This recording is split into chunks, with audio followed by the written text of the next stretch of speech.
Good morning! Magpe-prepare nga pala ako ng aming breakfast.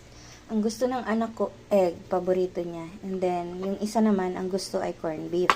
Ako naman gusto ko ng hotdog, so hindi kami magkakasundo. Wala nga lang akong patatas panlagay dito, ang layo ng palengke, so hindi ko nalalagyan.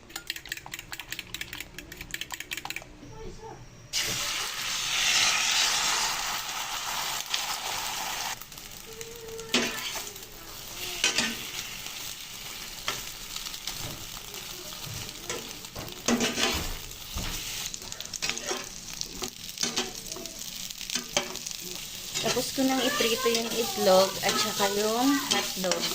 Ngayon naman, ginigisa ko naman itong bawang at sibuyas para sa aking corned beef.